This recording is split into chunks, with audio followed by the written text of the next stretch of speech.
তিন শ্রেণীর লোক কখনো জান্নাতের মধ্যে প্রবেশ করবে না। এর মধ্যে এক শ্রেণীর লোক হলো যারা দান কইরা মানুষদেরকে কষ্ট দেয়, যারা দান কইরা মানুষদেরকে খুঁটা দেয়। ওই সমস্ত ব্যক্তিগুলা রসুল বলেছেন জান্নাত পাবে দূরের কথা, জান্নাতের সুগন্ধ পর্যন্ত এরা পাবে না। তাইলে বলুন এই সমস্ত খুঁটা দেওয়ার না পিলার আমাদের দেশে আছে না নাই? এ বন্ধুরা আমার, বাবাজিরা, গভীর মনোযোগ। হযরত উসমান রাদিয়াল্লাহু তাআলা আনহু এমনই একজন দানশীল ব্যক্তি ছিলেন। তিনি এমনভাবে আল্লাহর পথে সম্পদ খরচ করতেন, তিনি কখনো সম্পদের মধ্যে লোভ করতেন না। তিনি যা পাইতেন তা থেকেই আল্লাহর পথে খরচ করতেন। এই জন্য রসুল বলেছেন ওই সমস্ত দানকারীগুলা হাসরের ময়দানে সবার উপরে থাকবে যারা 24 ঘন্টা আল্লাহর পথে খরচ করে। এই ঘোষণা দেওয়ার সঙ্গে সঙ্গে দেখা যায় একজন গরিব সাহাবী আমার নবীজির কদমে গিয়ে হাজির হইয়া বললেন, নবী গো, ইয়া রাসূলুল্লাহ, আমি একজন অসহায় গরিব মানুষ, আমাকে কিছু সাহায্য প্রদান করেন। আল্লাহু আকবার। আপনারা বলেন আমার নবীর কাছে কোনো কমতি আছে? রসুলের কাছে কোনো জিনিসের ঘাটতি আছে? উম্মত গিয়া নবীর কাছে অ্যাপ্লিকেশন করছে, ইয়া রাসূলুল্লাহ, আমি গরিব মানুষ, চলতে কষ্ট হয়, আমারে কিছু সাহায্য দেন। আমার রসুল ইচ্ছে করলে মুহূর্তের মধ্যে তাকে বাদশা বানায় দিতে পারতেন কিনা? এ যুবক বন্ধুরা মনোযোগ। রসুল চিন্তা করলেন আমি অবশ্যই তাকে এই মুহূর্তে দিতে পারি, কিন্তু না, আমি এখন তাকে না দিয়া আমার উসমানের কাছে পাঠাবো। আমি রসুল আজকে দেখব গরিবদের প্রতি আমার উসমানের দরদটা কেমন। সুবহানাল্লাহ। আমার রসুল ভাবলেন যে উসমান তো আমারে ভালোবাসে, আমার জন্য ফিদা, কিন্তু আমি আজকে দেখব উসমান গরিবদেরকে কতটুকু ভালোবাসে। ভাইয়ার আমার, আজকাল দেখবেন এই সমাজে বড় লোকরা 2 তলা 3 তলা বাড়ি বানাইলে ড্রয়িং রুমে দামি দামি সোফা যদি নষ্ট হয়ে যায়, ময়লা হয়ে যায়, এই জন্য গরিব লোকদেরকে সোফাতে বসতে দেয় না। আসেনিও একটু আর চোখে দেখে, আসেন এরকম? বন্ধুরা আমার, আমার মদিনার কামলিওয়ালা নবী মুহূর্তের মধ্যে দিতে পারতেন, কিন্তু রসুল বললেন না, আমি আজকে দেখব গরিবদের প্রতি আমার উসমানের উদারতাটা কেমন। এই বলে রসুল ওই গরিব সাহাবীকে বললেন, উম্মত, তুমি এই মুহূর্তে আমার উসমানের কাছে যাও, আমি তোমাকে এখন কিছু দিতে পারবো না, তুমি আমার উসমানের কাছে যাও, কারণ আমার উসমান গানি, উসমান ধনী, তুমি আমার উসমানের কাছে যাও। তো সাহাবী ভাবলেন যে রসুল যেহেতু বলেছেন তাহলে তো অবশ্যই তিনি শিল্পপতি, একটু গিয়া দেখি। তখন এই গরিব সাহাবী রওনা হয়ে হযরতে উসমান রাদিয়াল্লাহু তাআলা আনহুর বাড়ির কাছে গিয়া দেখতেছে হযরতে উসমান ময়লাযুক্ত বালি মাখা খেজুরগুলা পানি দিয়া ধুইয়া ধুইয়া একটা বালতিতে জমাইতেছেন। তো গরিব সাহাবী দীক্ষা কৌমা নবীদি বললেন, এবারে শিল্পপতি, ইনেদি কিপটা দিয়ে কই ময়লাযুক্ত খেজুর পানি দিয়া ধুইয়া জমাইতেছে, যে এবারে নিজেই খাইব কি আমারে দিব কি? কয় না না না না, এই লোকের কাছে কিছু চাওয়া যাবে না। তখন ওই গরিব সাহাবী হযরত উসমান রাদিয়াল্লাহু তাআলা আনহুর এই দৃশ্য দেখে তিনি চলে গেলেন নবীজির কদম মোবারকে। আমার রসুল ডাক দিয়া কয়, উম্মত, তুমি খালি হাতে আসলা যে, কিছু দেয় নাই? কই নবী গো, আমি তো চাই নাই। রসুল বললেন কেন? তখন গরিব সাহাবী কয়, নবী গো, আপনার উসমান এত কৃপণ, এত বখিল, তার এই অবস্থা দেখে আমি তার কাছে আর চাই নাই। রসুল বললেন কেন, কি হয়েছে? সাহাবী বলতেছেন, নবী গো, ময়লাযুক্ত খেজুরগুলো আপনার উসমান পানি দিয়া ধুইয়া ধুইয়া বালতিতে জমাইতেছে, সে নিজেই খাইব কি আমারে দিব কি? এই জন্য আমি তার কাছে কিছু চাই নাই, চলে এসেছে। আমার দয়াল নবী তখন মুস্কি মুস্কি হাইসা বলতেছেন, উম্মত, তুমি তো আমার উসমান সম্পর্কে ধারণাই নাই, আমার উসমান সম্পর্কে তুমি বুঝবা কি? যাও তুমি আবার আমার উসমানের কাছে যাও, সেখানে গেলে পাইবা। তখন সাহাবী দ্বিতীয়বার আবার রওনা হলেন হযরত উসমান রাদিয়াল্লাহু তাআলা আনহুর বাড়ির দিকে। যাইতে যাইতে যাইতে যাইতে গো সাহাবী যখন হযরত উসমান রাদিয়াল্লাহু তাআলা আনহুর বাড়িতে গেলেন, বাড়িতে ঢোকার আগেই উনি শুনতেছেন হযরত উসমান কারে যেন বকাবকি করতেছেন, খুব মিজাজ দেখাচ্ছেন। কই কিতারে আজকা দিবেটার মিজাজ গরম, কই দেখি তো ঘটনা কি। বাড়ির ভিতর ডুইকা দেখে হযরত উসমান ওনার ঘরের কর্মচারীদেরকে ইচ্ছে মতো বকাবকি করতেছেন। কারণটা কি? কারণ হলো এই কর্মচারীরা কুপির সলতা বাড়াই দিছে। কুপি চিনেন? বাচ্চারা চিনবে না, কারণ কুপির ব্যবহার তো এখন বিলুপ্ত।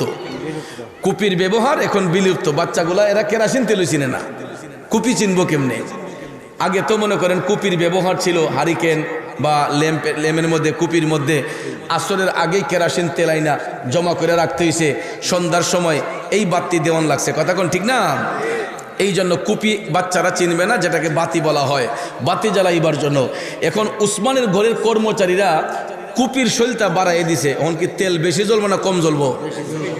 তখন বেশি তেল খরচ হবে, এই জন্য বাড়াইয়া দেওয়ার কারণে তিনি ওনার কর্মচারীদেরকে ধমক দিলেন যে তোমরা বাড়াইয়া দিলা কেন? বন্ধুরা আমার, এর মানে তাই নয় যে হযরত উসমান কৃপণ, কারণ ইসলাম অপচয়কারীকে পছন্দ করে না, ঠিক না ঠিক? আপনার আমার কোটি টাকা থাকতে পারে, তাই বলে আমরা এটা অপব্যবহার করব, হইতে পারে না। প্রয়োজন ব্যতি রেখে ওভার এক্সেস খরচ করা যাবে না, কথা কোন ঠিক কিনা?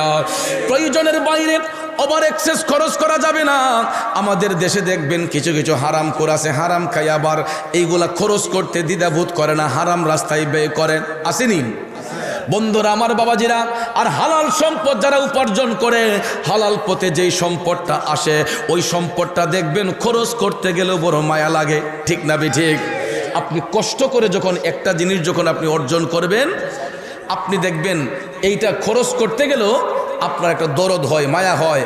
আর যদি রেডিমেড পাইয়ালান, ওই যে বান্ডিলগুলা একটার পর একটা পাইয়ালান রেডিমেড, তখন দেখবেন এই বান্ডিলগুলা পাইতেও দেরি লাগে না, দিতেও দেরি লাগে না, কথা কোন ঠিক না ঠিক? বন্ধুরা আমার, এইগুলা আসে যেইভাবে, যায়ও সেইভাবে। কিন্তু হালাল পথে সম্পদ যখন আসে, হালাল কাজে যখন বের হয়, হালাল পথে সম্পদ যখন আসে, হালাল কাজে যখন ব্যয় করা হয়, তখন দেখবেন এটা আসতে গেলেও দরদ লাগে, যাইতে গেলেও একটা দরদ লাগে, ঠিক না? হযরত উসমান তো ব্যবসায়ী, তিনি তো হারাম ব্যবসা করতেন না, তিনি হালাল পথে ব্যবসা করতেন। ব্যবসার সম্পদগুলা তিনি অপচয় করা পছন্দ করতেন না, এই জন্য তিনি কর্মচারীদেরকে বলতেছেন, তোমরা সলতাটা বাড়াইয়া দিলা কেন, এটা কমাইয়া দাও। এই গরিব সাহাবী দীক্ষা কয়, দেখছো নি আলামতিটা? কয় এত বড় শিল্পপতি সামান্য একটু তেল খরচ করছে, এর লেগা কর্মচারীরে ফদাইয়া দুমা তুলছে। কয় আমি যদি এই অবস্থায় থাকতাম, আমি জীবন আমার কর্মচারী এটা করলাম নইলে। এই জন্যই তো এই লোকের কিছু নাই। বাবাজিরা আমার, বন্ধুরা আমার, হযরত উসমান রাদিয়াল্লাহু তাআলা আনহু কর্মচারীদেরকে এই শিক্ষার দ্বারা বুঝাইলেন যে অপচয়কারীকে আল্লাহ পছন্দ করে না। তখন ওই গরিব সাহাবী এই অবস্থা দেখা কই, মাগো, ওই এই লোকের মেজাজ যেই গরম, এই রাগের মাথায় এখন গিয়ে আবার কিছু চাইলে আমার আবার উল্টা ধমক দিব, এই ডরে কিছু চাই নাই, আবার চলে গেছে নবীজির কদম মোবারকে। আমার রাসূল ডাক দিয়া কই, উম্মত আজকেও দি খালি ফিরে আসলা? কই নবী গো, আপনার উসমানের এত রাগ নবী গো, ঘরের কর্মচারীরা সামান্য কুপির সলতা বাড়াইয়া দেওয়ার কারণে এদেরকে এমন ধমক দিছে, আমি ভয়ে কিছু চাই নাই নবী গো, দৌড়াই আপনার উসমানের বাড়ি থেকে পলাই আসছে। আমার নবী মুস্কি মুস্কি হাসলেন। রাসূল বললেন, উম্মত, আহ, তুমি এখন আমার উসমানকে চিনলা না। তৃতীয় দিন রাসূল আবার বললেন, উম্মত যাও, তুমি আমার উসমানের কাছে যাও। গরিব সাহাবী কয়, দুইবার গিয়া এই অবস্থা দেখছি, আজগা গিয়া না জানি কিতা দেখি। কোন নবীজি কেন বারবার তার কাছে পাঠায়? আমার রাসূল কি বুঝা পাঠাইছে না বুঝা? কিন্তু ওই লোকটাই বেবুঝের, তার মধ্যে কোনো বুঝ শক্তি নাই। তৃতীয় দিন লোকটা আবার গেল,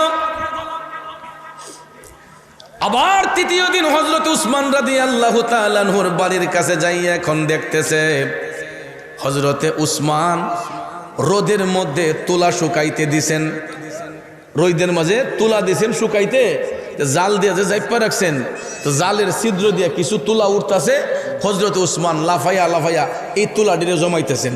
তখন এই গরিব সাহাবী দিকে কয়, সাইরা লাইছে রে, কয় ফাতলা এক তুলা ইডা উঠতেছে, এবারে ইডিও কাব্যয়া জমাইতেছে, কেমন কিপটা? হ্যাঁ, কয় ইমন কিপটা মানুষ আছে দুনিয়ায়, সামান্য ফাতলা একটা তুলা উঠতেছে, ইডেরও কাব্যয়া জমাইতেছে। তখন ভাইয়ের আমার, ওই গরিব সাহাবী কয় না না, সে নিজে চলবে কি, আমারে দিব কি, তার কাছে চাওয়া যাবে না। তৃতীয় দিন আবার চলে গেছে নবীজির কদমে। আমার নবী ডাক দিয়া কয় উম্মত আজকেও দি খালি ফিল্লা, কয় নবী গো আপনার উসমান এত কৃপণ নবী গো, আমি জানলে আর কখনোই যাইতাম না নবী গো।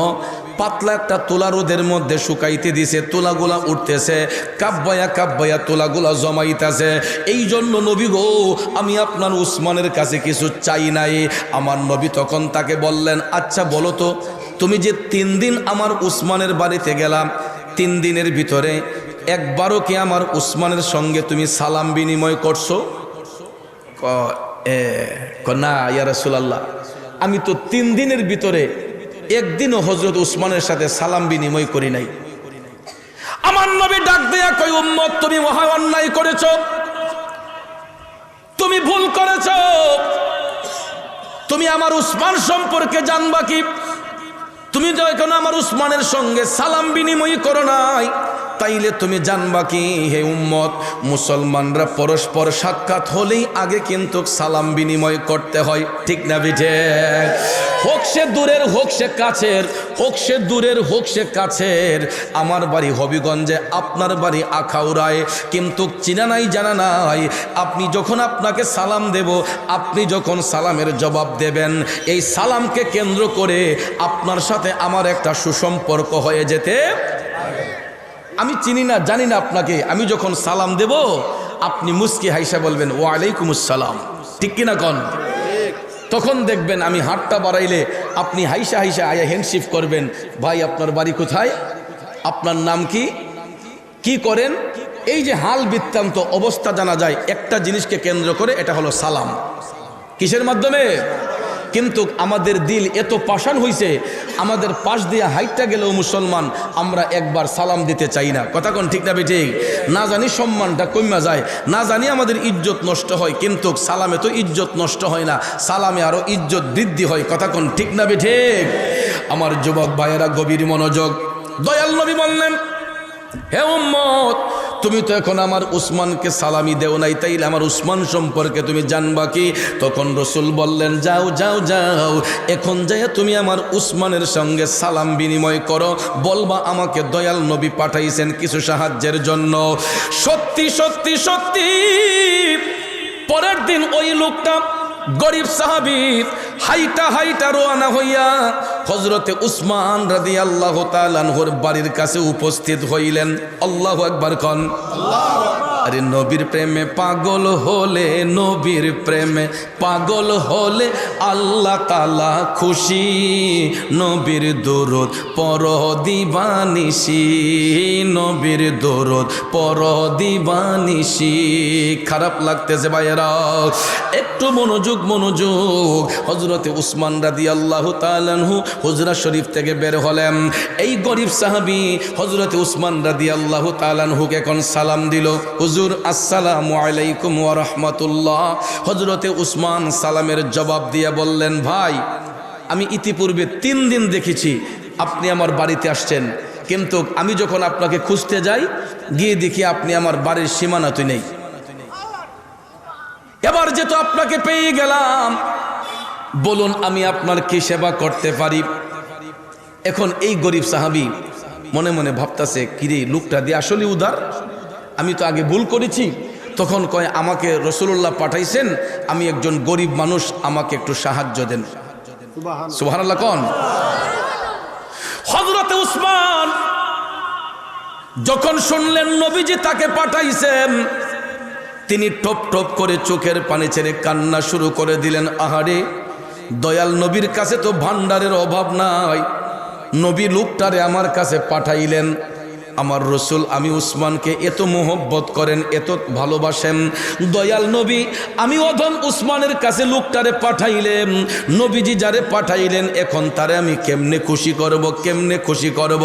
তিনি ভাবতেছেন, ভাবতে ভাবতে ভাবতে হঠাৎ করে চোখটা খোলার সঙ্গে সঙ্গে তিনি দেখতেছেন অনেক দূরে একটা সরু রেখার মতো দেখা যায়, কিসের যেন একটা কাফেলা সামনের দিকে এগুচ্ছে। অনেকক্ষণ দৃষ্টিপাত করে হযরত উসমান দেখলেন বিশাল বড় একটা উটের কাফেলা, অনেক বড় একটা উটের কাফেলা তিনি দৃষ্টিগোচর করে দেখলেন যে সবগুলা উট উনার নিজেরই। এই উটগুলা হজরতে উসমান পাঠাইছিলেন সিরিয়াতে ব্যবসা করার জন্য, বাণিজ্যের জন্য পাঠিয়েছিলেন। এই উটগুলা বাণিজ্য শেষ করে পিঠের মধ্যে মালামাল নিয়ে এরা আবার উসমান রাদিয়াল্লাহু তাআলা আনহু বাড়ির দিকে আসতেছে। উসমান যখন দেখতে পাইলেন যে উনারই উটগুলা, তখন তিনি ক্লিয়ারেন্সের জন্য ওই ভদ্রলোক সাহাবিকে বললেন যে ভাই দেখেন তো, ওই যে একটা কাফেলা আসতেছে, এটা কি আপনি দেখতেছেন? তখন এই গরিব সাহাবি তাকাইয়া কয়, হুজুর এটা তো বিশাল বড় একটা উটের কাফেলা, অনেক বড় উটের কাফেলা। হযরত উসমান বললেন, এই সবগুলা উট আমার। সাহাবি মনে মনে কয়, তাইনের উঠিব, যেই বেটা খেজুর টুহায় আর ইও টুকায়, তাইনের বলে অতলা উঠি যাব গা, তুলা টুকায়। বিশ্বাস করতে পারে নাই। হযরত উসমান বললেন, ভাই একটা কাজ করেন, আপনি এখন হাইটা চলে যান ওই কাফেলার কাছে গিয়া, যেই উটটা সবচেয়ে বেশি বড়, আপনার যেটা পছন্দ হয়, প্রত্যেকটা উটের পিঠে মালামাল আছে, যেই উটটা আপনার পছন্দ হয় সেনাপতিরে বলবেন এটা যেন আপনাকে দিয়ে দেয়। আরো জোরে কন্যা সুবহানাল্লাহ। গরিব সাহাবি কোনোভাবেই বিশ্বাস করতে পারে না যে ময়লাযুক্ত খেজুর যেই ব্যক্তি পানি দিয়া ধোয়, লেমের সলতা বাড়াইয়া দেওয়ার কারণে যেই ব্যক্তি কর্মচারীদেরকে ধমক দেয়, তুলা উড়ে যাচ্ছে যেই ব্যক্তি কাব্যয়া জমায়, ওই লোকটা চিন্তা করতেছে যে উনি কেমনে এত বড় দানশীল হয়, আমার তো বুঝে আসে না। দাঁড়াই রইছে। হযরত উসমান বুঝলেন যে লোকটার মনে হয় আস্থা জাগে নাই। তখন তিনি একটা কাগজের মধ্যে লিখিত দিলেন, ওই সেনাপতি বরাবর সালাম দিয়া একটা লেখা লিখলেন যে আমি একজন ভদ্রলোক পাঠাচ্ছি, উনি কাফেলার যেই উটটা পছন্দ করে এটা যেন ওনাকে প্রদান করা হয়। এই বলে হযরত উসমান সাইন দিলেন, দিয়া কাগজটা গরিব সাহাবীর হাতে দিয়া বললেন, নেন, আপনি এই কাগজটা নিয়ে কাফেলার যেই সেনাপতি ওনার কাছে দিবেন, দিলেই আপনার উট দিব। তখন কাগজটা হাতে পাইয়া কয়, যাক দেখবাগে না দেখ, কাগজ তো একটা আছে, যদি নাও দে নবীজির কাছে তো বিচারটা দেন যাব, ঠিক না? ঠিক, যে যদি নাও দে নবীর কাছে তো গিয়া বিচারটা দেন যাব। ওখানে একটা বাই লইছে, যেহেতু দলিল ডামানা তো আছে। তখন ওই কাগজ নিয়ে গরিব সাহাবি সত্যি সত্যি সত্যি রওনা হয়ে গেলেন। যাইতে যাইতে যাইতে উটের কাফেলার কাছে চলে গেছে, গিয়া সেনাপতির ডাক দিলেন। সেনাপতি বের হলেন, কয় কাগজটা একটু পড়েন। সেনাপতি কাগজ পইরা যখন দেখছে হযরতে উসমান রাদিয়াল্লাহু তাআলা আনহুর সাইন, কয় সর্বনাশ, তাইলে তো আর দেরি করন যায় না। ডাক দিয়া কয়, হুজুর আপনি দেখেন কোনটা আপনার পছন্দ হয়। তারপরে গিয়া ওই গরিব সাহাবী বুঝতে পারলেন যে আসলে হযরতে উসমানের মুখের কথা আর কাগজের লেখা এক। এখন গিয়া উনি পুরো পরিপূর্ণ বিশ্বাস হলো যে হযরত উসমান দানকারী। তখন উনি একটা একটা উট দেখতেছে, তো একটা একটা উট দেখতেছে যে শত শত উটের ভিড়ে কোনটা পছন্দ কর কোনটা না। এখন এমন এক উট পছন্দ করছে যেই উট একবারে সামনে, যেটা একবারে সামনে, যেটা এইটা। সেনাপতিরে কয় আমার পছন্দ হয়েছে উট, কোনটা? ওই সামনেরটা সরানো। অন সেনাপতি পড়ছে লজ্জায়, ওর সামনেরটা যদি লাইন থেকে সরানো হয় তাহলে পিছনের যেইগুলো আছে সবটি ইডারে অনুসরণ করে ইডার ফিস ধরে নিব। আরব দেশের নিয়ম হলো উটের কাফেলা যখন মরুভূমি দিয়ে চলে, এরা কিন্তু গরুর পালের মতো পাল বান্ধা হাঁটে না, একটার পিছে আরেকটা হাঁটে। উট কিন্তু পাল বান্ধা হাঁটে না, একটার পিছনে আরেকটা হাঁটে। এখন নিয়ম হলো যে সামনেরটার অনুসরণ করে পিছনের গুলা হাঁটে, প্রত্যেকটির পিঠে মালামাল।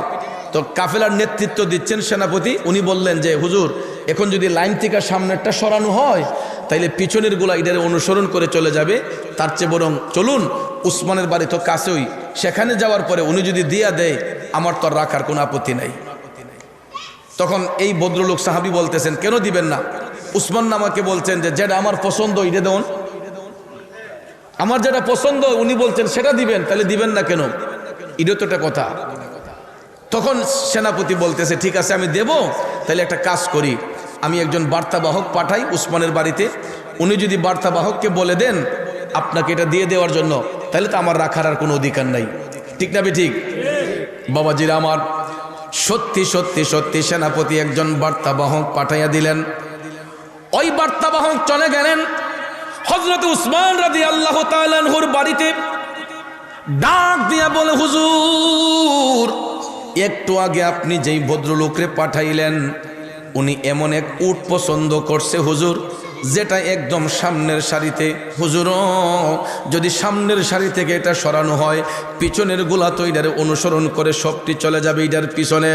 এখন কি করা যায়, কি করব? হযরত উসমান টপ টপ করে চোখের পানি ছাইরা কেঁদে কেঁদে বলতেছেন, বার্তাবাহক দেরি করতেছো কেন? তাড়াতাড়ি যাও, সেনাপতিরে যাইয়া বলো ভদ্রলোক যদি সামনের উটটা পছন্দ করে থাকে আর এটা লাইন থেকে সরাইলে বাকিগুলা যদি এটার পিছনে চলে যায়, তাইলে সেনাপতিরে যাইয়া বলো আমার আল্লাহ একটা উটের মালিকানা আর আমি উসমানের কাছে রাখে নাই। যাও যাও যাও, তাড়াতাড়ি সেনাপতিরে যাইয়া বলো সবগুলা উট যেন ওই ভদ্রলোকরে প্রদান করা হয়, একটা উটও যাতে আমার বাড়িতে আর না আসে। যাইয়া বলো আল্লাহ তাআলা সবগুলা উটের জিম্মাদারি দান করছে ওই গরিব ভদ্রলোককে। জোরে জোরে কন্যা সুবহানাল্লাহ। তুমি রাখো কি বামারো এই দয়া করো, থাকিতে যেন তোমায় না ভুলি। বন্ধু, আমরা কোরআন শরীফ দেখি ঠিক কিন্তু মানি ঠিক, কিন্তু বাস্তবতায় নাই। হযরত উসমান কোরআন শরীফ বাস্তবে পড়ছেন দেখছেন বিদায়, তিনি একজন কোরআনের হাফেজ ছিলেন বিদায় আল্লাহর কোরআনের আয়াত তিনি ফলো করেছেন। আল্লাহ তো বলেছেন আল্লাহ চাইলে ধনীরে বাদশা বানায়, বাদশারে ধনী, ফকিরে বাদশা বানায়, বাদশারে ফকির বানায়। এই জন্য হযরত উসমান চিন্তা করলেন এখন হয়তো লোকটা গরিব, কিন্তু এই সম্পদ নিলে হয়তো আল্লাহ তারে ধনী বানাইয়া দিতে পারে, ঠিক না বিঠে? এই জন্য ভাইয়ার আমার, বন্ধুরা আমার, হযরত উসমান সবগুলা উট ওই ভদ্রলোকরে দান করে দিলেন। তাইলে চিন্তা করেন হযরত উসমান কেমন দানশীল ছিলেন।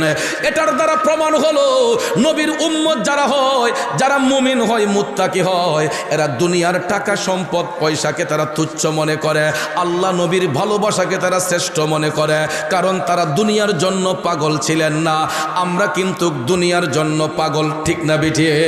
এই জন্য কবি বলেছেন নারী বাড়ি গাড়ি নিয়ে দুনিয়া পাগল, যশ খ্যাতির বাড়াবাড়ি চলছে অনর্গল।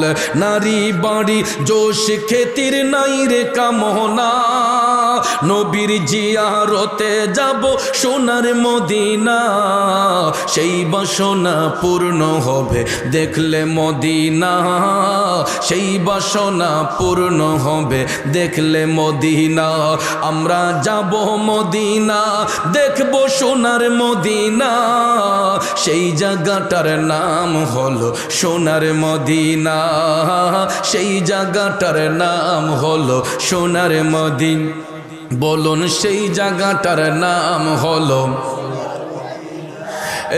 সেই জায়গাটার নাম হলো লন্ডন, প্যারিস, ওয়াশিংটন, বার্লিন যেতে চাই না, হংকং, বেইজিং, টোকিও, সিঙ্গাপুর চাই না। মন আমার যেতে চাই, মন সহবার যেতে চাই এই দুনিয়ার একটি জায়গায়, সেই জায়গাটার নাম হলো, আরো জোরে, সেই জায়গাটার নাম হলো। বাইরে সিঙ্গাপুরে যায় অনেকে বেমারি হলে, ভালো সেবা আর ভালো ঔষধ মিলে, খাকে শেফা পাওয়া যায় নবীর দরবারে, ঠিক কিনা? সর্বরোগের চিকিৎসা হয় নবীর দরবারে, রোগের শেফা পেতে চলো সোনার মদিনা, রোগের শেফা পেতে চলো সোনার মদিনা। আমরা যাব মদিনা, দেখব সোনার মদিনা, সেই জায়গাটার নাম হলো সোনার মদিনা। কথা বলেন ঠিক কিনা? বন্ধুরা আমার, বাবাজিরা, গভীর মনোযোগ মনোযোগ। হযরত উসমান কেমন নবীর গোলাম ছিলেন। আমার নবীর গোলামি করার কারণে একটা উটের ঘোষণা দিয়া সবগুলা উট ওই ভদ্রলোকরে দান করে দিলেন। তাইলে চিন্তা করেন তিনি কেমন দানশীল ব্যক্তি ছিলেন। অথচ আমাদের দেশে দেখবেন কিছু কিছু সরকারি অনুদান যদিও আসে, 1-2টা কম্বল বিতরণ কইরা এই যে শীত সিজন আইছে দেখবেন গরিব মানুষটির লাইন ধরে হারা কইরা 1-2 লাখ কম্বল দিয়া আরো 2-3 জনের ছবি তুললা ফেসবুকও দিয়া কয় মানবতার ফেরিওয়ালা অমুক ভাই। ঠিক না ঠিক? এই যে সামনে রমজান আসতেছে দেখবেন ঈদের আগে কিছু কাপড় দিয়া কম রেটের কাপড়, পাতলা পাতলা কাপড় যেগুলা পরলে গায়ে দেখা যায়, এখন গরিব মানুষই কাপড় পরে না, এরাও আমাদের চাইতে ভালো কাপড় পরে। ঠিক কিনা কোন? এদেরকে আবার দেখেন নাম দিয়ে দিছে, বাজারে গিয়া কয় অমুক অমুক ভাই আমারে 500 পিস জাকাতের কাপড় দিয়েন। আচ্ছা ভদ্রলোক আপনি বলেন তো জাকাতের কোনো কাপড় আছে? থাকতে পারে? গরিব বলে কি ওই মানুষটা এতই নিকৃষ্ট হয়ে গেল তাকে দেওয়ার জন্য একটা কাপড়ের নাম দিয়ে দিছি জাকাতের কাপড়, অথচ জাকাত হলো গরিবদের প্রাপ্য অধিকার। কথা কোন ঠিক না ঠিক? আপনি নাম দিবেন কেন কাপড়ের নাম? জাকাতের সম্পদ আপনি গরিবদেরকে নীরবে নিস্তব্ধে তার বাড়িতে নিয়ে পৌঁছায় দিবেন। আমাদের দেশে আনুষ্ঠানিক কইরা দেখবেন কিছু কিছু মানুষ এই কম রেটের কাপড়গুলা আবার গিয়া নাম দিছে জাকাতের কাপড়। এই মিয়া জাকাতের কোনো কাপড় নাই। কাপড়ের কোয়ালিটি থাকতে পারে low rate, medium rate, high rate. কথা কোন ঠিক না? আমরা নাম দেব কেন জাকাতের কাপড়? জাকাতের কোনো নির্দিষ্ট কাপড় থাকে না। তারপরে দেখবেন এই লো রেটের কাপড়গুলো আইনা গরিব মানুষটির লাইন ধরে দাঁড় করাইয়া দেখবেন কয়েকটা কাপড় দিয়া উনি মানবতার ফেরিওয়ালা হয়ে গেছে। অথচ কইয়ের তেল দেয়া কই বাঁচতেছে, কইয়ের তেল দিয়ে কই ভাসতেছে, উনি মানবতার ফেরিওয়ালা হয়ে গেছে। আছে না এরকম কিছু? আমার যুবক বন্ধুরা, মানবতার ফেরিওয়ালা যদি বলতে হয় হযরতে উসমান রাদিয়াল্লাহু তাআলা আনহুকে বলা যায়। মানবতার ফেরিওয়ালা যদি বলতে হয় হযরতে উসমান রাদিয়াল্লাহু তাআলা আনহু ছিলেন মানবতার ফেরিওয়ালা। এটা কেমনে দেখেন? এখনো দেখতে পাইবেন যদি মদিনা শরীফ যান। মদিনা শরীফ থেকে 5 কিলোমিটার দূরে একটা কূপের নাম হচ্ছে বীরে উসমান। একটা জায়গার নাম, এখানে একটা পানির কূপ আছে, এটার নাম বীরে উসমান। কষ্ট হইতেছে? মদিনা শরীফ থেকে 5 কিলোমিটার দূরে যদি কেউ মদিনা শরীফ যান, আপনাদেরকে বলবো মদিনা শরীফ থেকে মাত্র 5 কিলোমিটার দূরে এই পানির কূপটার নাম হচ্ছে বীরে উসমান। তবে ইসলামের প্রথম যুগে এটা মুসলমানদের জিম্মায় ছিল না, এটা একটা ইহুদির জিম্মায় ছিল। কার জিম্মায়? তো ইহুদিরা কিন্তু সব সময় মুসলমানদের শত্রু, এটা জানেন? এই জন্য আল্লাহ তাআলা কোরআনের সূরা আল মায়েদার 51 নম্বর আয়াতে কারিমায় বলছেন যে হে মুমিনগণ, তোমরা ইহুদি খ্রিস্টানদেরকে তোমাদের বন্ধু বানাইও না।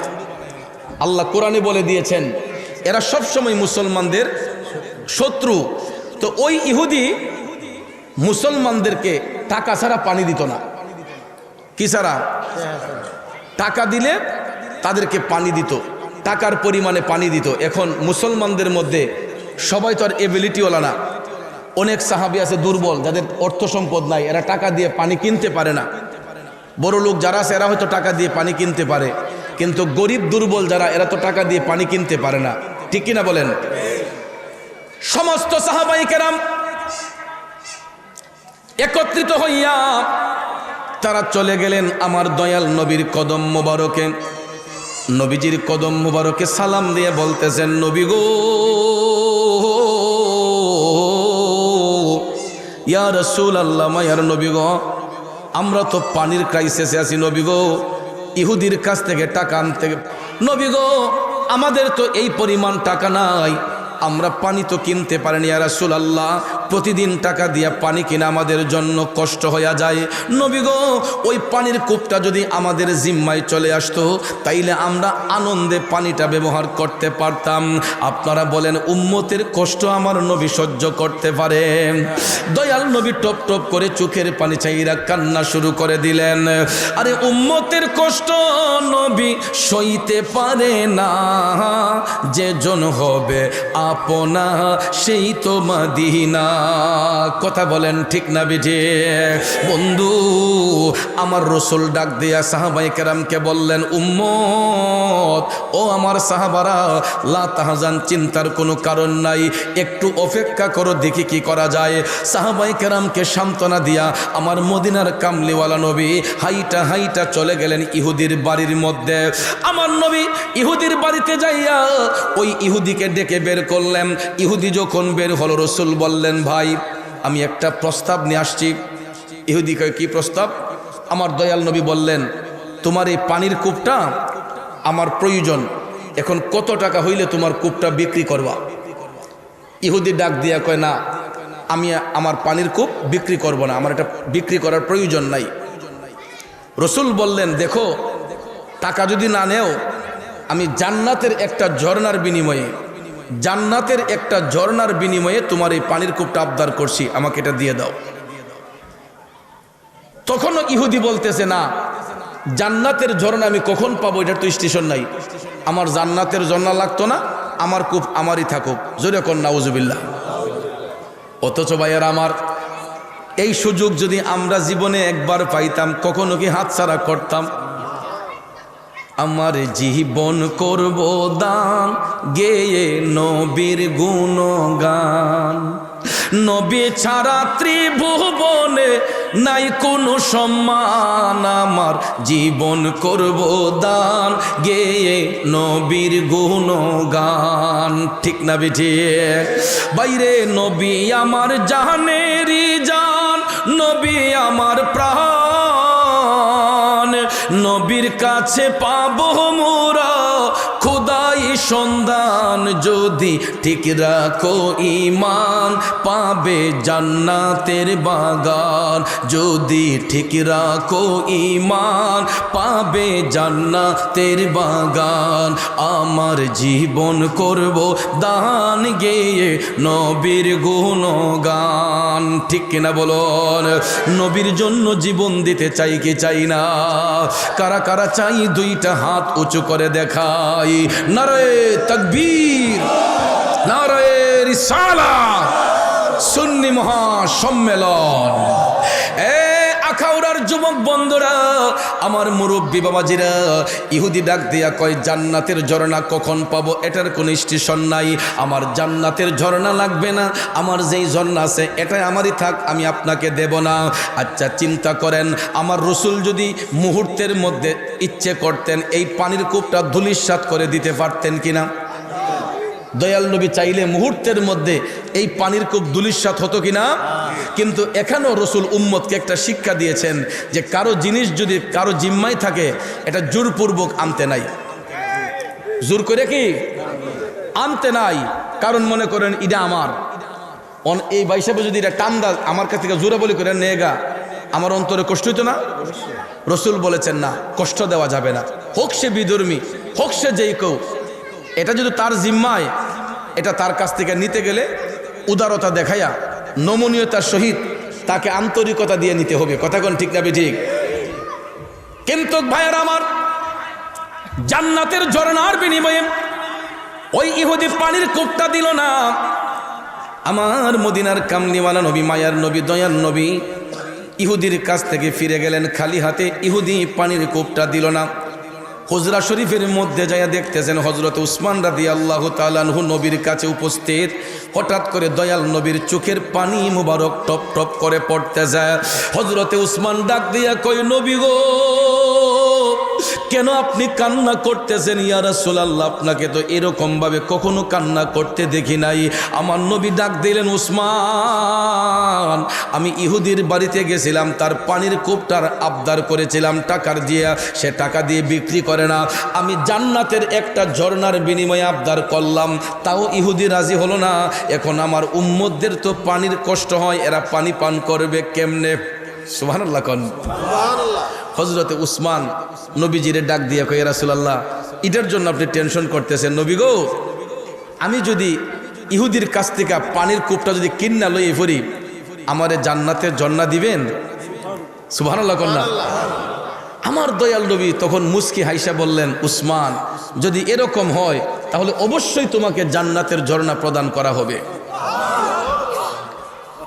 হযরতে উসমান কয়, আমি চাই না বেহেশত, আমি চাই না জাহান্নাম, আমার কপালে লিখে দিও দয়াল নবীর নাম। নবী গো, আমি জান্নাতের ঝর্ণা দিয়া কি করব যদি আপনি না থাকেন? ইয়া রাসূলুল্লাহ, আমি এমনিতেই বলছি, নবী গো, আমারে ক্ষমা করেন। নবী গো, আমার জান্নাতের ঝর্ণার প্রয়োজন নাই, আপনি নবী আমার পাশে থাকলে আমার আর কিছুর দরকার নাই। নবী পাশে থাকলে আর কিছু দরকার নাই। এই বলে হযরত ওসমান কয়, নবী গো, আমার পুরাটা সম্পদ বিক্রি কইরো, যদি এই পানির কূপটা কিনতে হয় আমি ইহুদির কাছ থেকে ওই পানির কূপটা কিনা আপনার কদমে আইনা আমি হাজির করব। আরো জোরে জোরে কন্যা সুবহানাল্লাহ। কারণ মা বাবা, আত্মীয় স্বজন, স্ত্রী পুত্র কন্যাগণ সবার চাইতে নবীজি আপন, ঠিক কিনা? এ নবীজিকে জানের চাইতে অধিক ভালো না বাসিলে হাদিসে কয় তাহারি মান্না। আই গো মুমিন ভাই, নবী বিনে আপন কেহ নাই, ঠিক না বেটি? জগতের বন্ধুরা, আমার মুরব্বী বাবাজিরা, সম্মানিত মা বোনরা যারা শুনছেন গো, হযরতে ওসমান আমার দয়াল নবীর কদম মোবারক থেকে বিদায় নিয়ে তিনি হাইটা হাইটা চলে গেলেন ইহুদির বাড়ির মধ্যে। হযরত ওসমান কয়, আমার সব সম্পদ দিয়া যদি এই কূপ কিনতে হয় আমি কিনবো। কিন্তু হযরত ওসমান দয়াল নবীর কাছ থেকে বিদায় নিয়ে যখন ইহুদির বাড়িতে গেলেন, চিন্তা করে দেখবেন মদিনার শিল্পপতি এই ইহুদির বাড়িতে যাইয়া ইহুদির ডাক দিলেন। ইহুদি বের হইছে। উসমান রাদিয়াল্লাহু তাআলা আনহু বললেন, ভাই আমি তোমার পানির জন্নাটা কিনতে আসছি, কত টাকার বিনিময়ে এই পানির জন্না বিক্রি করবা? তখন ইহুদি বলতেছে, উসমান একটু আগে তোমার নেতা আসছিলেন, অর্থাৎ নবীজির কথা বলতেছে, কয় তোমাদের নেতা আসছিলেন, উনি আমাকে জান্নাতের ঝর্ণা দিবেন এই আবদার করেছিলেন, তারপরে দেই নাই, তো তোমারে দিমু কেমনে? নাউজুবিল্লাহ কোন। হযরত ওসমান বললেন, ভাই সমস্যা নাই, যত টাকা লাগুক না কেন আমি দিতে রাজি, তুমি বলো কত টাকা দিয়ে বিক্রি করবা? কোন না আমি বেচতাম না, আমার বেচার কোনো প্রয়োজন নাই, কইটা বেচে আমি চলি, তা আমার পানির জন্য আমি বেচতাম না। অথচ চিন্তা করেন, তিনি মদিনার শিল্পপতি ইহুদির কাছে গিয়ে আবদার করলেন, দিল না। আমাদের দেশের এমন কোন শিল্পপতিকে যদি একটা গরিব মানুষের কাছে কোনো কিছুর আবদার করতে দিত না, পরের দিন তার অস্তিত্ব থাক লইলে সুন্দর করে একটা চিকন বান্ডিল দিয়ে কইলে সাইডে লাও, ঠিক না বেটি? কইলে সাইডে লাও, পরেরটা দেখবো আমি। কিন্তু ভাইয়ের আমার, ইসলাম মারামারি পছন্দ করে না, জবরদস্তি পছন্দ করে না, খুন খারাপি পছন্দ করে না। হযরত ওসমান রাদিয়াল্লাহু তাআলা আনহু বারবার করে বলার পরে ইহুদি যখন দিতে নারাজ, সবশেষে হযরত ওসমান ইহুদিকে ডাক দিয়া বললেন, আচ্ছা ভাই আমাকে কি তুমি খালি ফিরাইয়া দিবা? কয় আমি বেচবো না। উসমান বললেন, ঠিক আছে, বিক্রি করার দরকার নাই, অন্তত একটা দিনের জন্য তোমার পানির কূপটা আমার কাছে ভাড়া প্রদান করো, বিনিময়ে যা চাও, বিনিময়ে যা চাও, একদিনের জন্য তোমার পানির কূপটা আমার কাছে ভাড়া প্রদান করো। দেখেন মানবতার ফেরিওয়ালা কারে বলে। হযরত ওসমান যখন এই প্রস্তাব দিলেন, ইহুদি কয় এই সুযোগে কিছু টাকা ইনকাম করে লাই, কয় এমন রেট দিমু হয়তো ওসমান নিব, নাইলে দৌড়াইয়া ফেলাইব। মুমিনরা কি পলাইবার মানুষ? ইমানদাররা কি পলাইবার মানুষ? অথচ তিনি মদিনার শিল্পপতি। উসমান বললেন, বিনিময়ে যা চাও, অন্তত একদিনের জন্য তোমার কূপটা আমাকে ভাড়া দাও। ইহুদি ডাক দিয়া কয়, উসমান যদি নিতে হয় তাইলে একদিনে নিলেও আমারে 1500 দিনার দেওয়ান লাগবো। অথচ সে প্রতিদিন পানি ব্যস্ত 15 দিনার, 10 দিনার, 20 দিনার, 15 দিনার, এই এমন তার মাঝে একদিনের জন্য ভাড়া চাইল 1500 দিনার। এটা কি সাধারণ কথা? তখনকার সময়ের 1500 দিনার বর্তমান সময়ের 15 কোটিরও বেশি হবে, ঠিক না বেঠিক? হযরত ওসমান ডাক দিয়া বললেন, এ ইহুদি ভাই, 1500 দিনার যদি তোমাকে নগদ পেমেন্ট করা হয়, তুমি কি একদিনের জন্য ভাড়া দিবা? আগে টাকা দেও, দিতাম না কেন? ইহুদি ভাবছে যে হযরত ওসমান এত টাকা দিয়ে নিবেন না, আর তার ধারণা হলো হযরত ওসমান মনে হয় এটা নিয়া তিনি মনে হয় মুসলমানদের কাছে পানি বিক্রি করবেন, যেহেতু তিনি একজন ব্যবসায়ী মানুষ। এই ধারণায় সে এই রেট দিল। সঙ্গে সঙ্গে হযরত ওসমান পকেটে হাত দিয়ে 1500 দিনার ইহুদির হাতে দিয়ে বললেন, ভাই দেখো তো গণ্যা। ইহুদি গণ্যা দেখতেছে 1500 দিনার, সে তো স্ট্রেঞ্জ, হাই হাই এতগুলো টাকা দিয়ে উসমান এটাকে ভাড়া নিল একদিনের জন্য, তার তো ব্যবসাত লস হইব। আসলে কি তিনি ব্যবসার জন্য নিছেন? বন্ধুরা আমার, বাবাজিরা, উসমান বলতেছেন একদিনের জন্য আমি তোমার এটা ভাড়া করলাম, তোমার আপত্তি আছে? কয় না। এতগুলা টাকা দিয়ে নিছেন, আপত্তি থাকবে কেন? তখন 1500 দিনার দিয়ে হযরত উসমান একদিনের জন্য পানির কূপটা ভাড়া কইরা কূপের পারে দাঁড়াইয়া হযরতে উসমান মদিনার বাসীকে ডাক দিতেছেন, ও মদিনার মুসলমান ভাইয়েরা রে, ও মদিনাবাসীরা, তোমরা কে কোথায় আসো রে? সবাই আসো, আজকের এই দিনে এই পানির কূপটা তোমাদের জন্য উন্মুক্ত। আজকে তোমাদের কারো টাকা দিতে হবে না, বিনা টাকায় বিনা সেচ তোমরা বিনা মায়নায় তোমরা পানি নিতে শুরু করো। যার যতটুক পানি লাগবে, মাগনা পাইলে কেউ সারে? হ্যাঁ, মদিনাবাসীরা যখন শুনছে যে এরা টাকা ছাড়া পানি পাইব, বেড়াইতে তো পাগল হয়ে গেছে, কি করব কি না, দলে দলে যোগদান করে পানি নেওয়া শুরু করলেন। নিতে নিতে কূপের উপরে একবারে তুফান তুলে দিছে। এক একজনের ঘরে এক এক সপ্তাহ পানির রিজার্ভ। এক সপ্তাহ যদি মদিনাবাসীরা পানি নাও কিনে, এরা আর কোনো টেনশন। হযরত উসমানে এমন সেবা দিলেন, একদিনে ওইটা ওপেন করে দেওয়াতে মুসলমানরা পানি নিতে নিতে নিতে নিতে এক একজনের ঘরে এক এক সপ্তাহ পানি নিয়ে রিজার্ভ করে ফেললেন। আল্লাহু আকবার কন। বারা আনছেন কয় দিনের জন্য? এটা কি 2 দিন রাখুন যাইব? এটা মুমিনদের বৈশিষ্ট্য না। কিন্তু আমরা মুমিনরা কিতা করে জানেননি, মনে করেন না যে ওনার ঘর থেকে একটা দাও হয়ে আনলাম যে ভাই আপনার দাউটা দেন, আমি বিয়ালে দিতেছি। সকালবেলা দাউটা আনছি কাজ করবার লেগে, যে আপনার ঘরে দাউটা দেন, আমি একটু কাজ করবো।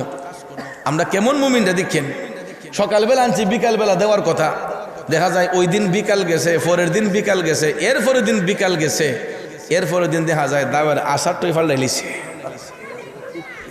না মিশা কইলাম? ভদ্রলোক যখন দাও 3 দিন পরে চাইছে, ও কই জানে রাখছিলাম পাইতাছি না দি, অথচ দেখা যায় দাওয়ার আসার ফাল্টাইলিছে। এমন ইমানদার আমরা, কথা কোন ঠিক না বেটি? কিন্তু ভাইয়ার আমার, সাহাবায়ে কেরাম যারা মুমিন মুত্তাকি, তাদের জবান এবং দিল এক। একদিনের জন্য ভাড়া নিয়েছেন, এটা ইচ্ছে থাকা সত্ত্বেও 2 দিন রাখা যাবে না।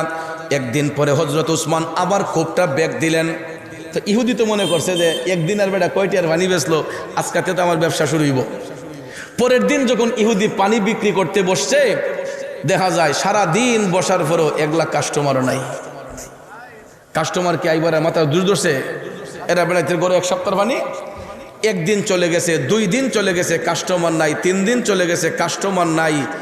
মনে মনে ইহুদি কয়, উসমানে কিতা করলো রে, কি দরবার লাগাইলাম। এখন 60 দিন পরে তার ব্যবসা যখন একবারে সিরিয়াস মন্দা, আহ যদি আরেকটা দিনের লেগে বাড়া নিত উসমানে, কি না খুশি হইতাম।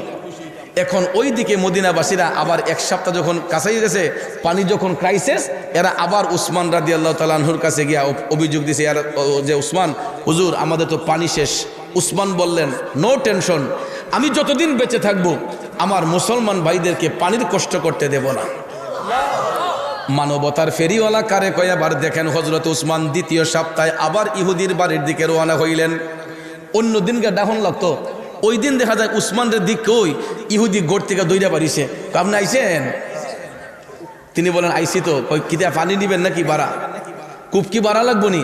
অন্যদিন উসমানকে প্রস্তাব দিতেন, দেখেন 1 সপ্তাহের ব্যবধানে তে বলতেছে আজকে কি বাড়া নিবেন? উসমান বললেন আসলাম তো নিবার লেগিয়া। কয় দিনের লেগিয়া? কয় 1 দিনের লেগে দেন। কত? ইহুদি কয় আগে যা দিতেন তাও দিলেন, আরো 1500 দিনার। সুবহানাল্লাহ কোন। এরকম ভাবে 3 সপ্তাহে 3 দিন, 3 সপ্তাহে 3 দিন 1500 দিনার করে হযরতে উসমান পানির কূপটা ভাড়া কইরা এই পানির কূপটা মুসলমানদের জন্য ওপেন করলেন। 4র্থ সপ্তাহে আবার যখন মুসলমানরা পানির ক্রাইসিসে, উসমান গেলেন ভাড়া আনার জন্য। ইহুদি কয় উসমান আমি আর ভাড়া দিতাম না। কয় কে রে? কয় আমি চাইতেছি আমার কূপটা একবারে বেচে লাইতাম। আরো জোরে কর না সুবহানাল্লাহ। ইন্নাল্লাহা মা'আস সাবিরিন।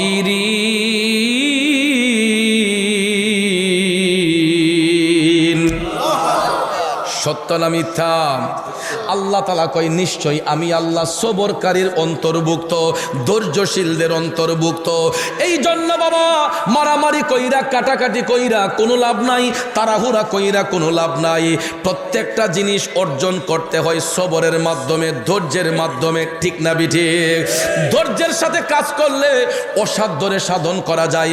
যেই ইহুদি জান্নাতের ঝর্ণার বিনিময়ে রসুলকে কূপটা দেয় নাই, হযরত উসমান টাকার সম্পদের লোভ দেখাইলেন, তখনও বিক্রি করবে বলে না। মাত্র 3 সপ্তাহে 3 দিন ভাড়া করলেন, চতুর্থ সপ্তাহে দেখা যায় তার ব্যবসা একদম গোড়া হয়ে গেছে। কয় উসমান আমি একেবারে বিক্রি করে দেব। উসমান তো চাইতেছেন পুরা সম্পদ দিয়া কিনবেন। ইহুদি বলল যে না, আমি যদি একবারে কিনতে হয়, আমি যদি একবারে বিক্রি করব, কিছু টাকা বেশি দিতে হবে। উসমান বললেন কত? কয় আমার এককালীন 15,000 দিনার দিলে আমি আপনার এটা নিদাবি করে দিয়ে দিব। তখনকার সময়ের 15,000 দিনার বর্তমান সময়ের কয়শো কোটি টাকা হবে চিন্তা করছেন? তখন হযরত উসমান বললেন খাতায় সাইন দেও আর টাকা গণো। টাকা যখন নিল তখন সেই ইহুদি লিখা দিল যে আজকের পর থেকে এই কূপের মধ্যে আমার কোনো মালিকানা নাই, 15,000 দিনারের বিনিময়ে আমি উসমানের কাছে এটা বিক্রি করে দিলাম। আর কোনো টেনশন আছে? আর ইহুদির কোনো অধিকার নাই। এই জন্য এটার নাম হয়েছে বীরে উসমান। বন্ধুরা আমার, বাবাজিরা আমার, হযরত উসমান নিজের টাকা দিয়ে কিনা তিনি হাইটা হাইটা দয়াল নবীর কাছে গেলেন। দয়াল নবী আপনার দরবারে আমি গোলাম হাজির হইয়াছি। দয়াল নবী আপনার দরবারে আমি গোলাম হাজির হইয়াছি। হযরত উসমান সালাম দিয়া কই নবী গো, ইয়া রাসূলুল্লাহ, এই নেন দলিল। আমার রাসূল কই কি? কই নবী গো, আমি 15,000 দিনারের বিনিময়ে ইহুদির কাছ থেকে পানির কূপটা ক্রয় করেছি। ইয়া রাসূলুল্লাহ, এই তার ডকুমেন্ট, এই তার প্রমাণ। আমার দয়াল নবী মুস্কি মুস্কি হাইসা বলতেছেন, উসমান অবশ্যই আল্লাহ তোমার জান্নাতের নহর প্রদান করবে। উসমান বলতেছে নবী গো, আমার জান্নাতের নহর দরকার নাই, আপনি নবীর দয়ার নজর যদি আমার উপর থাকে আমি নহর দিয়া কি করব, ঝর্ণা দিয়া কি করব? ইয়া রাসূলুল্লাহ, আমি এখন আরেকটা কাজ করতে চাই নবী গো।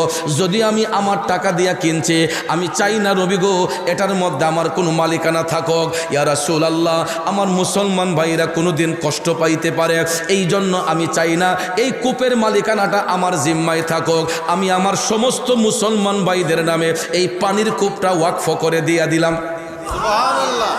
এ বন্ধু, মানবতার ফেরিওয়ালা কারে কই আবার দেখো রে, নিজের টাকা দিয়া এতগুলা টাকা দিয়া পানির কূপটা কেনার পরেও হযরত উসমান এটার প্রতি কোনো লোভ নাই, এটার প্রতি কোনো লালসা নাই। তিনি বললেন নবী গো, আমি আমার টাকা দিয়া কিনলেও আমি চাই আমার সমস্ত মুসলমান ভাইদের নামে এটা ওয়াকফ করে দেব।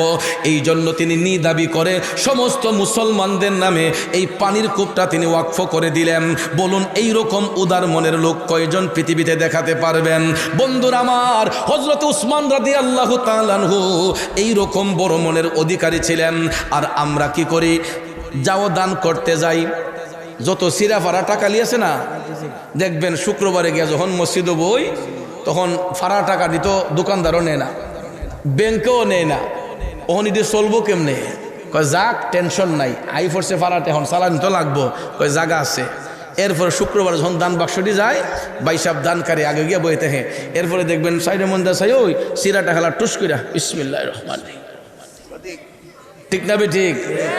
নামাজের পরে কেশিয়ার সাহেব যখন বাস্ক খুলে টেহালি গন্ত কোমাগো ইকাম কোন আল্লাহর বান্দা করছে, ওহন দেখা যায় এমন সিরা টেহা অর্ধেকটিরও বেশি সিরা, ঠিক না বে ঠিক?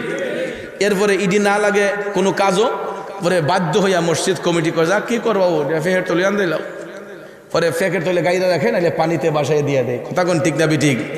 এই জন্য ভাইয়েরা আমার, আল্লাহর পথে দান করতে গিয়া যারা কৃপণতা করে এরা সিরাফারা নিয়ত যারা দান করব এরার ভবিষ্যৎটা সিরাফারা হইব, ঠিক না বেটে?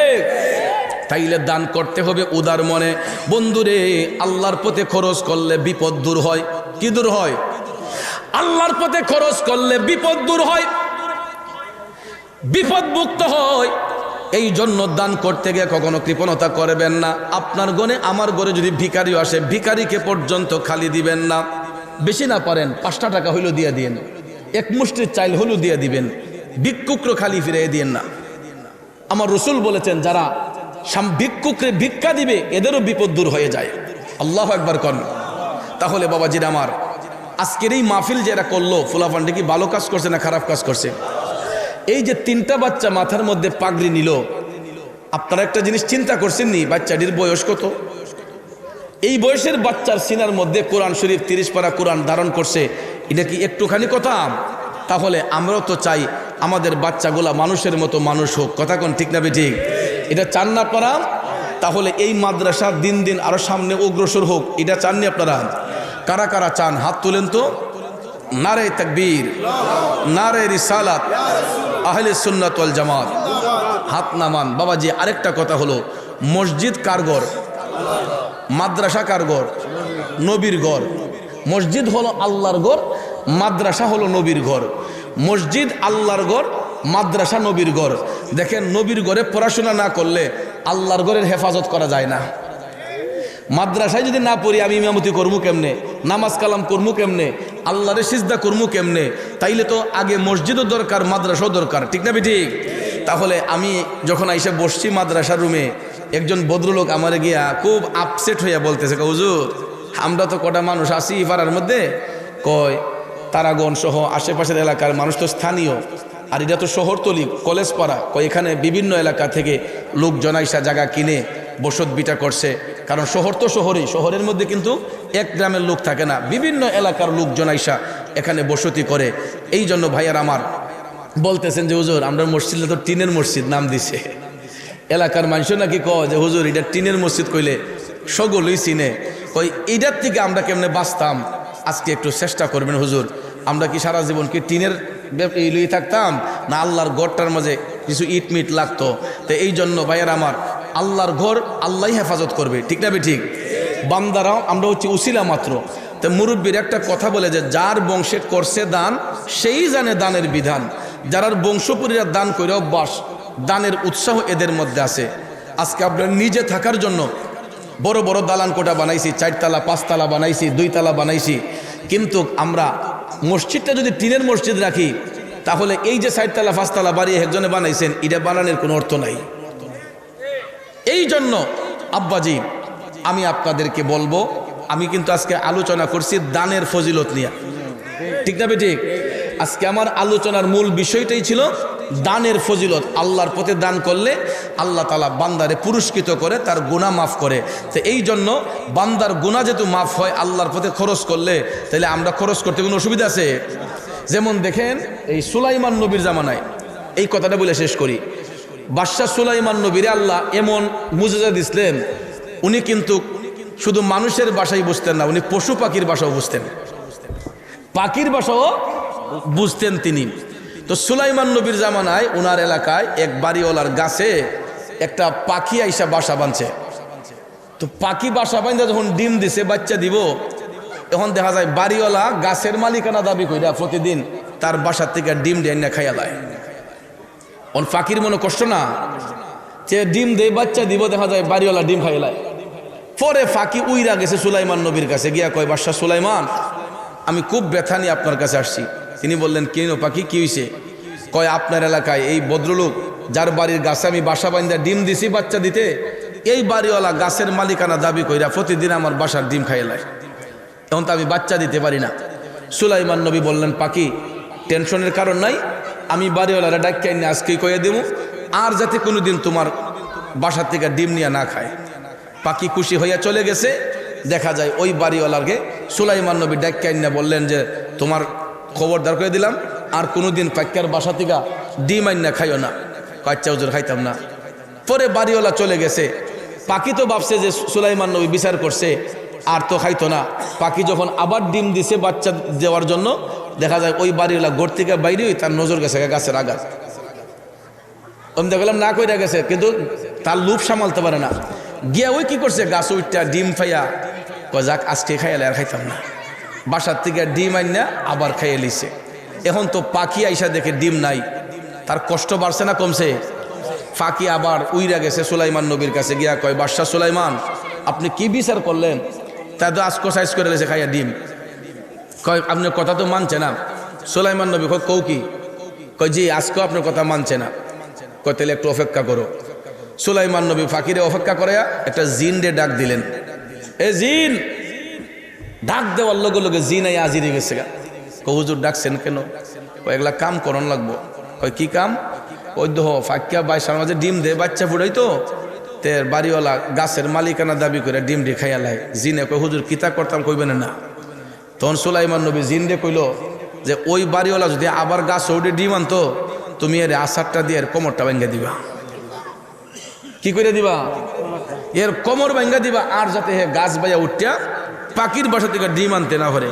তো জিনে তুই তা চায় আর পায়, ঠিক না? ও কৌজুর ঠিক আছে আমি দেখান। ফাঁকি খুশি না বেজার? ফাঁকেও মনে মনে কয় বাতি যায় হাই ও ডিম দিছে এখন জায়গা মতো। তখন পাখি গেছে আবার বাসায়, জিন গিয়া গাছের আগায়। তো পাখি তো ডিম দিছে বাচ্চা ফুটাইবে, বাড়িওয়ালা ঘর থেকে বাড়িয়ে গাছও উঠবো। এই মুহূর্তে দেখা যায় তার দরজার সামনে একজন ভিক্ষুক আইসা হাজির, ভিক্ষার জন্য হাঁক দিছে। ওই বাড়িওয়ালা টান দিয়া ভিক্ষুকরে গড়ে নিয়ে ঢুকাইয়া পেট বইরা খাওয়াইয়া তারে কিছু হাদিয়া দিছে। ভিক্ষুক খুশি না বেজার? ভিক্ষুক যখন পেট বইরা খাইয়া হাদিয়া পাইছে, খুশি হইয়া বাড়িওয়ালা বাড়ি থেকে বেরিয়েছে। সে গাছের গোড়াত গিয়া টপ টপ টপ টপ করে বাইয়া গাছ উইটা ডিম আইনা খাইয়া আবার সাইজ করে লিছে। এখন পাখি উইরা আসছে, আয়া দেহে ডিম নাই। ও মাগো এদি জিনের থেকে বড়। হ্যাঁ কই জিনও এর সামাল তারলো না। আবার উইরা গেছে সুলাইমান নবীর কাছে গিয়া কয় হুজুর জিনেরও মানছে না, খাই লিছি ডিম। কয়েকবারে কোষ কি? কই জি। সুলাইমান নবী ডাক দিলেন আবার জিন রে। এ জিন! জিন সঙ্গে সঙ্গে হাজির হইল। কি ব্যাপার তোমারে কইলাম কি করলা কি? জিন ডাক দিয়া কই হুজুর ও বাদশা সুলাইমান, আমি আপনার প্রত্যেকটা আদেশ অক্ষরে অক্ষরে পালন করতে প্রস্তুত ছিলাম। আমি গাছের আগায় ঠিকই উঠছিলাম তাকে ধাক্কা দেওয়ার জন্য, কিন্তু দেখলাম যখন সে গাছের গোড়ায় আসছে ওই মুহূর্তে আমি দেখছি তার ঘরের সামনে ভিক্ষুক আসছে ভিক্ষার জন্য। ওই বাড়িওয়ালা ভিক্ষুকরে ঘরে নিয়ে ভিক্ষা দিছে, পেট ভরে খাওয়াইয়া তারে হাদিয়া দিছে। ভিক্ষুক খুশি হইয়া তার বাড়ি থেকে বের হওয়ার ফলে বাড়িওয়ালা যখন গাছ বাইয়া উপরে উঠতেছে আমি তারে ধাক্কা দিমো, এমন সময় আমি দেখলাম পূর্ব এবং পশ্চিম প্রান্ত থেকে দুইজন ফেরেশতা আইসা আমি জিনরে এমন ধাক্কা দিছে আমারে পৃথিবীর এক প্রান্ত থেকে নিয়ে আরেক প্রান্ত ফালাইছে। হুজুর ও বাদশা সুলাইমান, আমি সেখান থেকে উইটা আসতে আসতে বাড়িওয়ালা গাছ থেকে গিয়া ডিম নিয়ে আইসা পড়ছে। সুলাইমান নবী কয় আরে ভুল তো আমি না করছি, সে তো দানকারী, ওই বাড়িওয়ালা তো দানকারী। তখন সুলাইমান নবী জিনরে বললেন জিন তোমার আমি যে আদেশ দিয়েছিলাম এটা উড্র করলাম, তুমি আর কোনোদিন এরকম কাজ করো না, তারা ধাক্কা দিও না। তখন জিনরে বিদায় দিয়া সুলাইমান নবী বাড়িওয়ালারা ডাক দিয়েছেন। ডাক দেওয়ার পরে কইলেন রে আজকে তো তুই অনেক কঠিন বিপদ থেকে বাঁচলি। জিনে এই বাড়িওয়ালা কয় কিতা হুজুর? কয় আজকে যেই কাম করছিলাম আমি তো জিনরে বলছিলাম তোরে আসার দিয়ে ঠ্যাং ভাঙ্গে দিবার লেগিয়া, কিন্তু তুই ভিক্ষুকরে ভিক্ষা দেওয়ার কারণে আল্লাহ তাআলা ফেরেশতা পাঠাইয়া তোরে হেফাজত করছে। তখন ওই বাড়িওয়ালা টপ টপ করে চোখের পানি চাইরা কান্দা কই হুজুর যদি সত্যি তাই হয়, একটা সামান্য ভিক্ষুকরে ভিক্ষা দেওয়ার কারণে আল্লাহ যদি এত বড় বিপদ থেকে আমারে বাঁচায়, আমি ওয়াদা করতেছি হুজুর আজকের পরে থেকে কোনো দিন আর আমার গাছ কেন অন্যর কোনো গাছ থেকেও আমি পাখির ডিমাইন না খাইব না হুজুর, আমি ওয়াদা করতেছি।